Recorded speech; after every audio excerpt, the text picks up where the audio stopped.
चलो इधर ध्यान दो सब लोग। हम लोग पढ़े थे कॉस्टिंग। कॉस्टिंग में आपका जो पहला टॉपिक है उसका क्या नाम है? यूनिट कॉस्टिंग और आउटपुट कॉस्टिंग। अब सवाल यह कि यूनिट कॉस्टिंग या आउटपुट कॉस्टिंग होता क्या है, ठीक है ना? तो सबसे पहले जब आप पढ़ोगे, मीनिंग और डिफिनीशन में आओगे तो ध्यान रखो। देखो क्या लिखा हुआ है, लिखा हुआ है आपको यूनिट और output costing is the method और टेक्निक। ये क्या है आपका? ये एक मेथड है, ये टेक्निक है। काहे की मेथड और टेक्निक है? Which is use in those industries और यूनिट, जो कि उन इंडस्ट्रीज या यूनिट्स में यूज की जाती हैं वेयर आइडेंटिकल और homogeneous product are produce for a common process. जहां पर आइडेंटिकल या होमोजीनियस नेचर के गुड्स या प्रोडक्ट को आप सेल करते हो एक कॉमन प्रोसेस के थ्रू। बात समझ में आ रहा है आपके? तो इसको आपको ध्यान रखना पड़ेगा। तो कहने का मतलब क्या हो गया भैया? यूनिट कॉस्टिंग कॉस्ट का एक मेथड है या टेक्निक है, जहां पर आप क्या करते हो, जहां पर आप आइडेंटिकल या होमोजीनियस नेचर के गुड्स या सर्विस को प्रोड्यूस करते हो। क्यों प्रोड्यूस करते हो?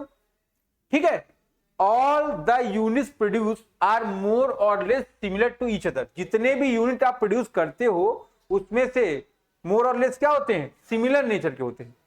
ठीक है, this method is also called as single costing. तो 5 लाइन इसमें मैंने आपको बताई। अगर आप ध्यान रखो, सीमेंट इंडस्ट्री में आप जाओगे तो व्हाइट सीमेंट है ना, और सीमेंट है। सीमेंट का काम क्या है? ठीक है, सीमेंट का काम है कि वो क्या करेगा? ब्रिक्स को चिपकाएगा, तभी तो बिल्डिंग तैयार होगी। व्हाइट सीमेंट का काम क्या है? उससे हम लोग पेंट करेंगे तो शाइनिंग आएगी बिल्डिंग में। बात समझ में नहीं?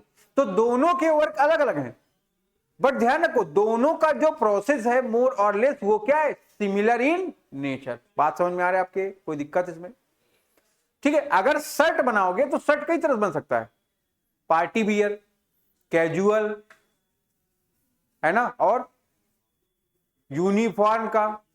ठीक है, तो ध्यान रखोगे अलग अलग शर्ट अलग अलग तरह का होगा, लेकिन जो नेचर है उसका मोर और लेस वो क्या है? सिमिलर है। शूज हो गया आपका पार्टी वियर, कैजुअल, स्पोर्ट्स, है कि नहीं, पेटी शूज। ध्यान रखोगे ये क्या है आपका? अलग अलग तरह के शूज हैं, लेकिन एक्टिविटी क्या है इनकी या प्रोसेस क्या है इनका? सिमिलर इन नेचर है। इस बात को आपको ध्यान रखना है। तो ध्यान रखोगे भैया यूनिट या आउटपुट कॉस्टिंग क्या है? इसी तरह के मेथड या टेक्निक है जो ऐसी इंडस्ट्रियों में यूज करते हो जहां पर होमोजीनियस प्रोडक्ट प्रोड्यूस किए जाते हैं। मार्बल टाइल्स है, ग्रेनाइट है, अलग अलग कंपनियों का है, लेकिन सबको बनाने के प्रोसेस क्या है? मोर और लेस सिमिलर। ठीक है, तो ध्यान रखोगे इस मेथड का नाम क्या है? सिंगल कॉस्टिंग भी है। इसमें आपको कोई समस्या हो आप बता सकते हैं। ठीक है, तो देखो उसी में चाहो इसको आगे बढ़ा के लिख सकते हो, ठीक है ना, उसी में इसको आप आगे बढ़ा के लिख भी सकते हो, है ना। क्या लिखा है? यूनिट कॉस्टिंग क्या है? एक मेथड या टेक्निक है किसकी? Cost accounting. यूनिट कॉस्टिंग क्या है? मेथड या टेक्निक है किसकी? कॉस्ट अकाउंटिंग की, जो अप्लाई टू सर्टेन करते हो। अप्लाई करते हो असर्टेन करने में, क्या सर्टेन करते हो? टोटल कॉस्ट या प्रोड्यूस कॉस्ट, है ना। ध्यान रखोगे टोटल कॉस्ट का मतलब क्या होता है? टोटल कॉस्ट का मतलब क्या होता है? टोटल कॉस्ट का मतलब ऐसी कॉस्ट जो सारी कॉस्ट को एग्रीगेट करने के बाद आ रही है ना, जिसमें आपकी prime cost, work cost, cost of production या ऑफिस कॉस्ट, है ना, cost of goods sold, cost of sale, सभी कॉस्ट आती है, उनको आप एग्रीगेट करते हो। ठीक है, तो ध्यान रखोगे यूनिट कॉस्टिंग एक मेथड है, टेक्निक है कॉस्ट अकाउंटिंग की, जो अप्लाई करते हो सर्टेन करने में। क्या सर्टेन करते हो? या तो टोटल कॉस्ट या पर यूनिट कॉस्ट। कहां पर? वेयर स्टैंडर्ड और आइडेंटिकल प्रोडक्ट आर प्रोड्यूस और manufacturing through a common process. जो बात अभी आपको बताई कि वो सारी बातें सिमिलर हैं, बस एक लाइन का यहां पर डिफरेंस आ गया। आप इसको यूटिलाइज क्यों करते हो? इसका यूज क्यों करते हो? यूज दो है, आप इसे फाइंड करते हो टोटल कॉस्ट या पर यूनिट कॉस्ट। बात समझ में कि नहीं? अगर आप देखो मसाला वाला आता है कि नहीं आता है? मसाला बेचता है, तो मसाला बेचते समय हम उसका सैंपल लेते हैं, अगर हमको सैंपल पसंद आया तो हम उससे डील करेंगे, अदरवाइज, या कोई भी चीज है जब हम परचेज करते हैं पहले उसका सैंपल चेक करते हैं, सैंपल पसंद आया चीजें होगी, अदरवाइज, ठीक है। तो इसको आपको ध्यान रखना रहेगा, ठीक है। आओ आगे बढ़े। देखो, प्रेजेंटेशन ऑफ कॉस्ट की मैं यहां पर बात कर रहा हूं, है ना। प्रेजेंटेशन ऑफ कॉस्ट से आप क्या समझते हो? देखोगे, जब आप यूनिट कॉस्टिंग पढ़ेंगे, यहां पर कॉस्ट को रिप्रेजेंट करने के तरीके हैं 3। आप कॉस्ट को 3 तरीके से रिप्रेजेंट कर सकते हो। पहला क्या, आपका कॉस्ट शीट, या तो आप क्या प्रिपेयर करोगे, आप प्रिपेयर करेंगे कॉस्ट शीट, या आप क्या प्रिपेयर करोगे, स्टेटमेंट ऑफ कॉस्ट प्रिपेयर करोगे, या आप क्या प्रिपेयर करोगे, प्रोडक्शन अकाउंट। प्रोडक्शन अकाउंट आप ध्यान देंगे, ऑलरेडी आप पढ़ चुके हो इसको, कहां पर, ट्रेडिंग एंड पीएल में, ध्यान रखिएगा इसको, ठीक है। अब सबसे पहली बार जब आप करोगे तो एक बार इसको पढ़ो, कॉस्ट शीट क्या होती है, ठीक है ना। कॉस्ट शीट क्या होती है, कोई बताएगा हमको?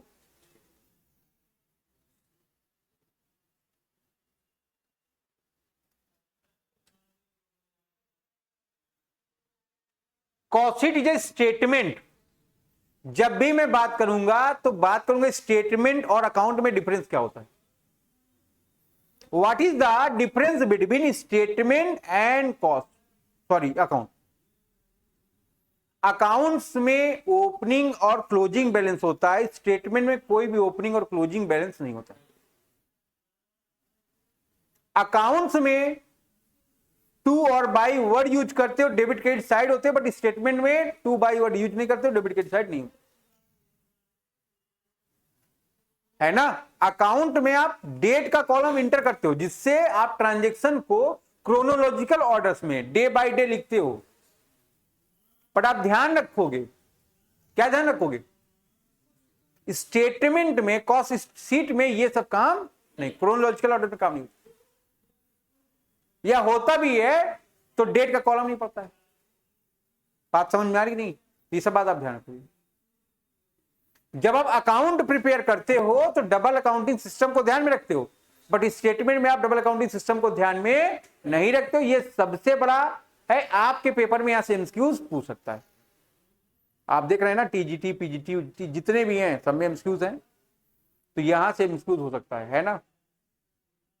फिर देखेंगे which present detail information relating to various stage of cost, जो क्या करता है, प्रेजेंट करता है डिटेल्ड इंफॉर्मेशन। कॉस्ट शीट क्या करता है, डिटेल इंफॉर्मेशन प्रोवाइड करता है, किससे रिलेटेड, जो भी कॉस्ट है उनसे रिलेटेड, ठीक है। It also shows the total cost of the product manufactured during a particular period of time, that is monthly, quarterly, weekly, yearly, ठीक है। आपको मैं दिखा रहा हूं, ये कॉस्ट शीट है हमारी, अगर आप देख पा रहे हैं ये कॉस्ट शीट है, दिख रहा है आपको, नोट कर सकते हो आप, सबके पास नोट से अपना अपना नोट्स निकाल के बैठे, ठीक है। तो कॉस्ट शीट क्या भैया, यहां पर देखो लिखा है ना, पीरियडिकल स्टेटमेंट और डॉक्यूमेंट। कॉस्ट शीट क्या है, पीरियडिकल स्टेटमेंट और डॉक्यूमेंट, अभी मैंने आपको बताया, ठीक है। वो स्टेटमेंट या डॉक्यूमेंट और अकाउंट में डिफरेंस क्या है। फिर विच रिप्रेजेंट, जो रिप्रेजेंट क्या करता है, various component of the total cost, अभी लिखा था ना वहां पर डिटेल्ड मैनर में। तो आप देखो टोटल कॉस्ट में सबसे पहले क्या है, प्राइम कॉस्ट, फिर वर्क कॉस्ट है, फिर ऑफिस कॉस्ट है, फिर कॉस्ट ऑफ गुड्स सोल्ड है, फिर कॉस्ट ऑफ सेल है। ये 5 तरह की कॉस्ट को जब आप इंक्लूड करते हो, that is called total cost. बात समझ में आ रहा है आपने, कोई समस्या इसमें, आगे बढ़ सकते हैं हम, तो आपको ध्यान रखना है, ठीक है। तो ये क्या है आपके component of total cost and per unit cost of the product, है ना। एक यूनिट की कॉस्ट क्या आ रही है, आपको पता है, आपने 1 दर्जन केले खरीदे 12 रुपए के, तो 12 केले के प्राइस 12 रुपए, एक केले का प्राइस क्या है, 1 रुपया हो गया कि नहीं हो गया। तो आप अगर टोटल कॉस्ट फाइंड आउट कर सकते हो तो पर यूनिट कॉस्ट भी आसानी से फाइंड आउट कर सकते हो, ठीक है।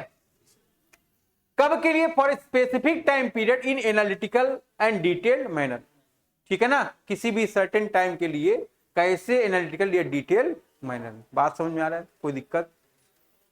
वेयर होमोजीनियस और आइडेंटिकल यूनिट्स आर प्रोड्यूस्ड और मैन्युफैक्चर्ड, कहां पर?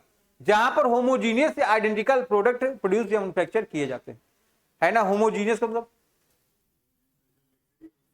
होमोजीनियस का मतलब होता है सेम नेचर के,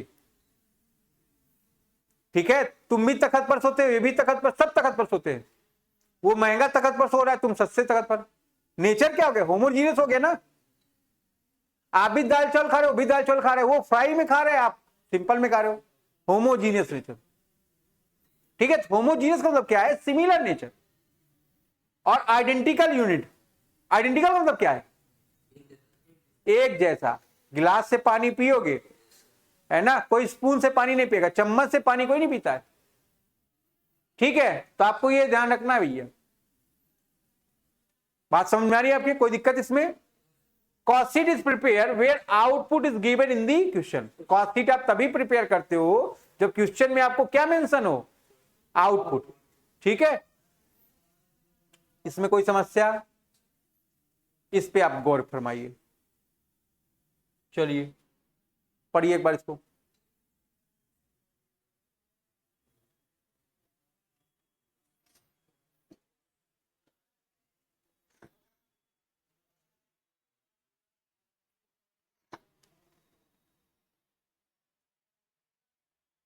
facts about cost sheet, it shows total quantity of product output.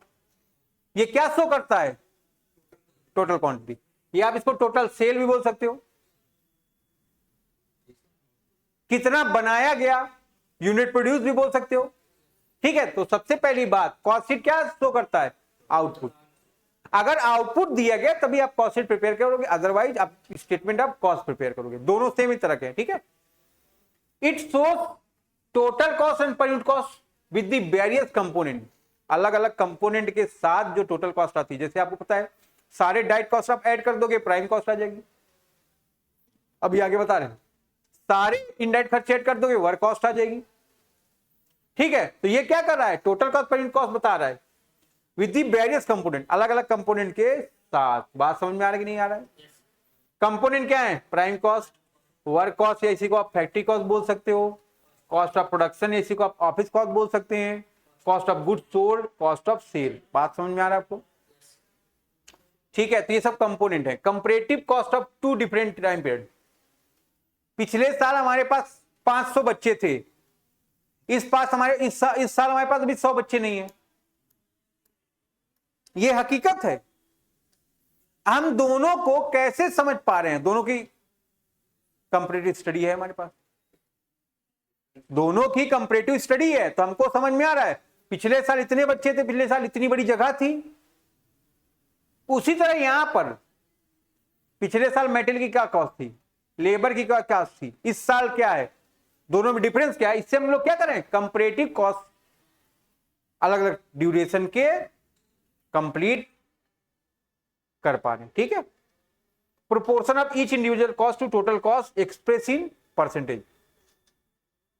अब जो टोटल कॉस्ट था, मान लो आपको पता है कि टोटल कॉस्ट कितनी हो सकती है? 100। अगर 100 है, 20 की पीसी हो गई प्राइम कॉस्ट, 30 की वर्क कॉस्ट हो गई, 70 की कॉस्ट ऑफ प्रोडक्शन हो गई, 90 का कॉस्ट ऑफ गुड सोल्ड हो गया, 100 का कॉस्ट ऑफ सेल हो गया। तो ये टोटल कॉस्ट कितना है? 20% है। अगर आप ध्यान दो, प्राइम कॉस्ट क्या? टोटल कॉस्ट का 20%, ये टोटल कॉस्ट का 30%, ये टोटल कॉस्ट का 70%, ये टोटल कॉस्ट का 90%, प्रॉफिट 10%। तो वही बात ये कह रहा है, आप क्या कर सकते हो? प्रोपोर्शन मतलब अनुपात निकाल सकते हो अलग अलग इंडिविजुअल आइटम का, किसके साथ? टोटल आइटम से। कोई दिक्कत आपको इसमें? ऑब्जेक्ट पढ़िए आप।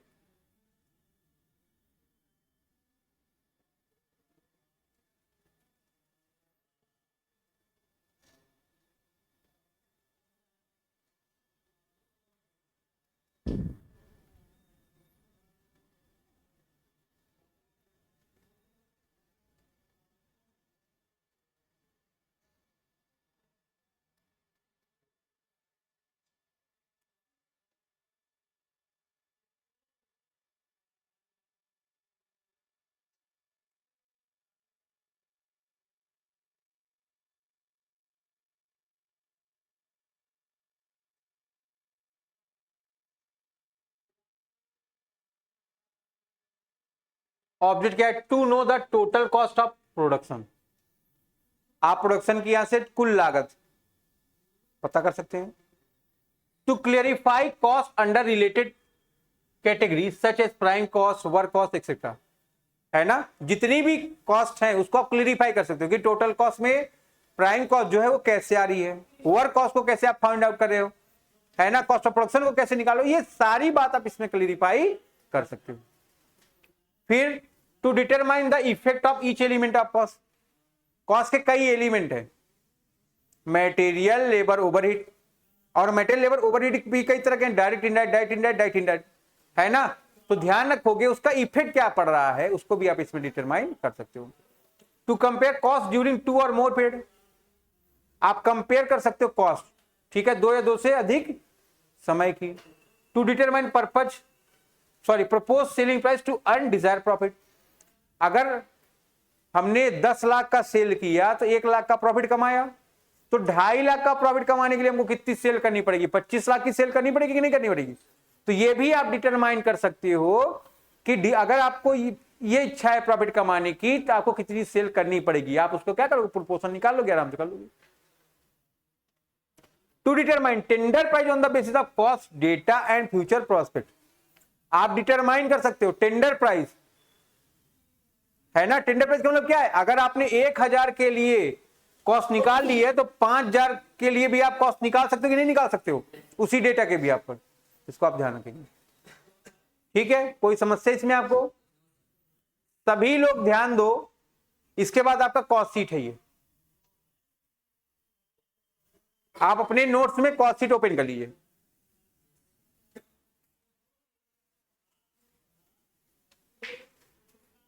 प्रत्नेश जी आपको नींद आ रही है? बिल्कुल आ रही है, मैं देख रहा हूं। लिखना स्टार्ट करिए। अच्छा लिखा है, चलो इधर देखो। सभी लोग एक चीज ध्यान दो, पेपर में मान लो पूछ लिया प्राइम कॉस्ट कैसे आएगा, तो ध्यान रखो कॉस्ट शीट को समझने के लिए पहले यहां आ जाओ आप, ये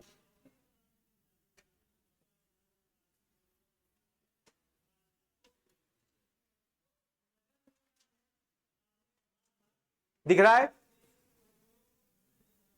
क्या कह रहा है? अगर आपको प्राइम कॉस्ट निकालना है तो सबसे पहले क्या चाहिए आपको? Direct material. क्या चाहिए आपको? रॉ मटेरियल कंज्यूम, या इसी का क्या नाम है? इन तीनों के एक ही नाम है, ध्यान रखिएगा। इसी को आप direct material, raw material consume या मेटल यूज के नाम से भी जानते हो, ठीक है। प्राइम कॉस्ट में देखो आप मटेरियल में क्या ऐड कर रहे हो? लेबर। कौन सा? Direct labour. इसी को आप फैक्ट्री वेजेस या डायरेक्ट वेजेस भी बोल सकते हो, ठीक है। देखो डायरेक्ट मटेरियल क्या होता है, मैंने आपको पढ़ा रखा है इसका चैप्टर। ऐसा मटेरियल जो किसी प्रोडक्ट या मैन्युफैक्चरिंग एक्टिविटी में डायरेक्टली एलोकेट हो जाए, उसको आप डायरेक्ट मटेरियल के नाम से जानते हो।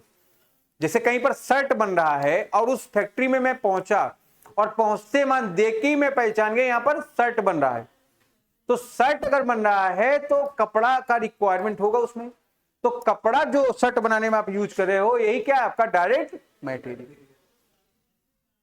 है ना। इनडायरेक्ट मटेरियल भी है, आप उस शर्ट को सीने के लिए धागा ले रहे हो, बटन लगा रहे हो, है ना, कॉलर बनाते हो, उसका स्लीव बनाते हो, उसमें भी एक अलग कागज यूज होते हैं, ना, पेपर यूज होते हैं, कपड़े यूज होते हैं, ये भी आपके क्या है? मटेरियल है।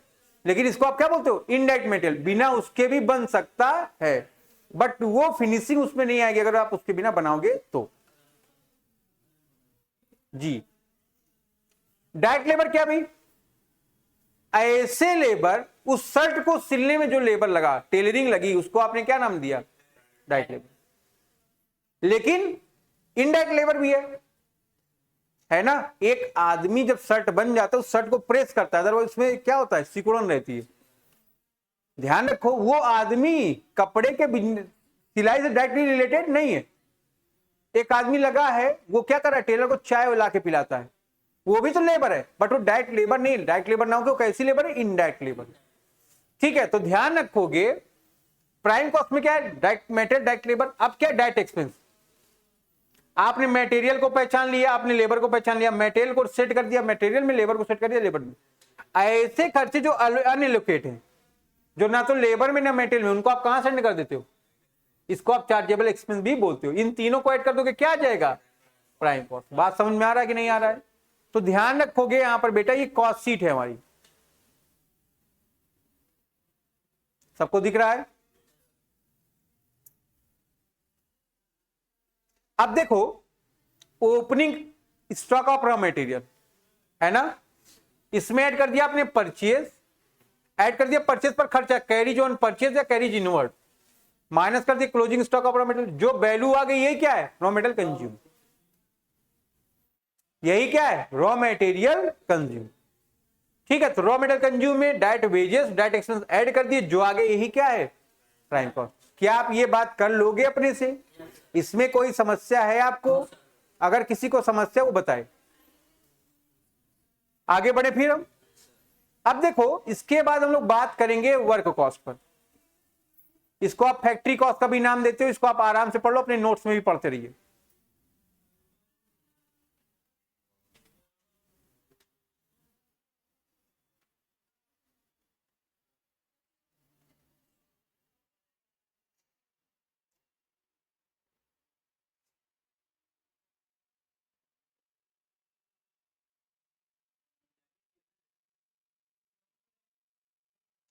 अगर हम प्राइम कॉस्ट में ऐड कर दें वर्क ओवरहेड या वर्क एक्सपेंस भी आप इसको बोलते हो, फैक्ट्री से रिलेटेड जो भी खर्चे हैं, फैक्ट्री की लाइट, फैक्ट्री का गैस, पावर, फ्यूल, हाउलेज चार्ज, टांगने के जो खर्चे होते हैं।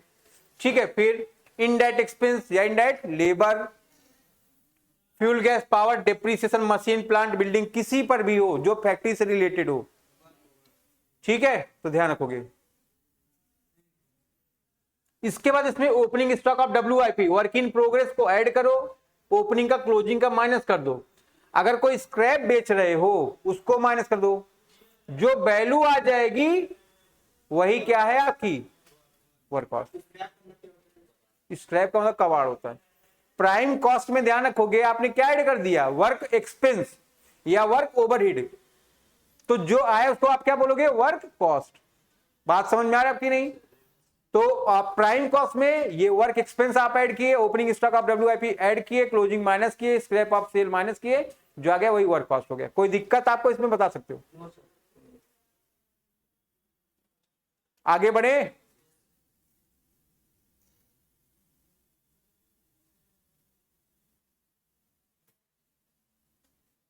ऑफिस कॉस्ट पढ़ो।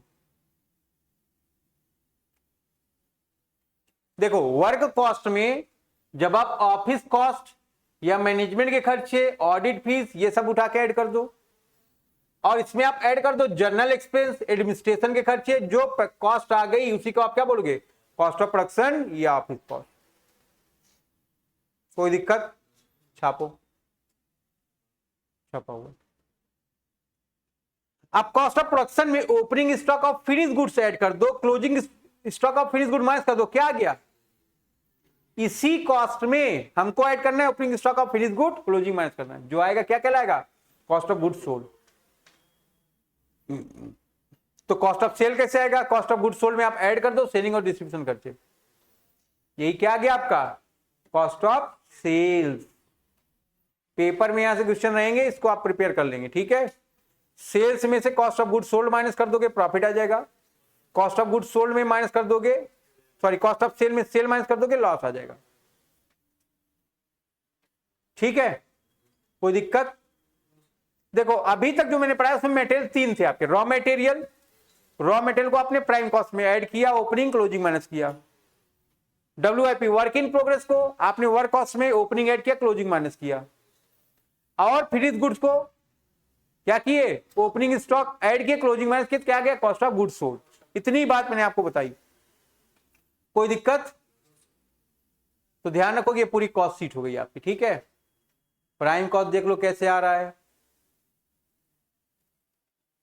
सारे डायरेक्ट एक्सपेंस, मटेरियल ऐड करो, परचेज ऐड करो, उस पे परचेज पे जो खर्चे हैं माइनस करो, closing stock, raw material consume आ गया, उसमें डायरेक्ट वेजेस या एक्सपेंस ऐड कर दो, प्राइम कॉस्ट आ गया। इसमें वर्क से रिलेटेड खर्चे सब हो गए, ऐड कर दिए, opening stock of WIP add करो, क्लोजिंग माइनस करो, सेल ऑफ स्क्रैप माइनस करो, जो आ गया क्या है, वर्क या फैक्ट्री कॉस्ट है।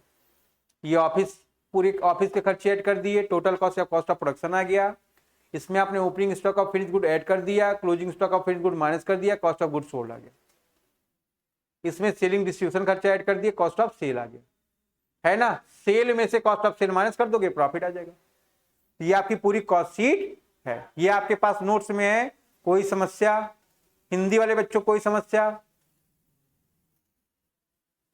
अब एक चीज ये देखें, आप आपके नोट्स में लिखा होगा calculation of raw material consume. अब देखो वहां पर जो भी मैंने कैलकुलेट किया उसमें 2 ही 3 पॉइंट थे, तो मैंने उसको छोटे में कर दिया, बट उसका पूरा ये ब्रीफ है, उसका पूरा ये ब्रीफ पार्ट है।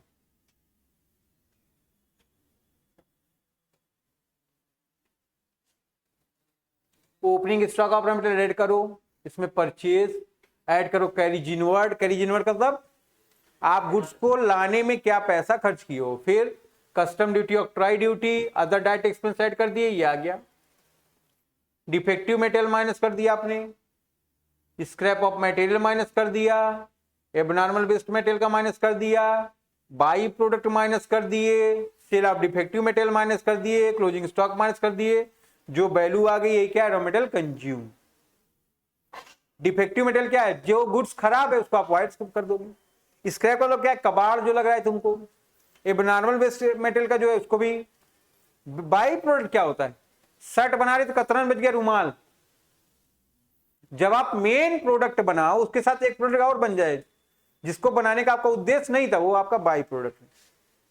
ठीक है, क्या आपको यहां तक की बातें क्लियर है?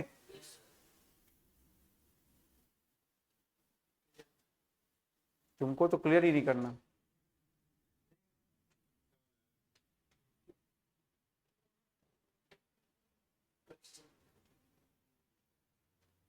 देखो तुम्हारे पेपर में पूछ सकता है, ये बहुत बड़ी चीज है।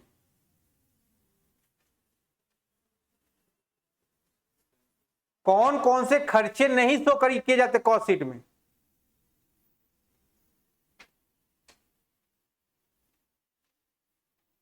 ऐसे एक्सपेंस या इनकम जो फाइनेंशियल कैरेक्टर या नेचर के होते हैं उनको आप शो नहीं करते हो, है ना। डिविडेंड, प्रॉफिट और loss on sale of fixed assets, interest on share and debenture, accumulated depreciation, preliminary expenses, right of intangible assets, advertisement suspense account, bank overdraft, goodwill, interest on investment, ये सब चीजें आप इसमें ऐड नहीं करते हो, क्योंकि ये सब क्या है, फाइनेंशियल आइटम है। केवल फाइनेंशियल अकाउंट में आप इसको शो करते हो, कॉस्ट अकाउंट में शो ये नहीं किए जाते। ठीक है, इस पे आप विशेष फोकस रखोगे। यहां तक अगर आपको कोई समस्या है आप बता सकते हो।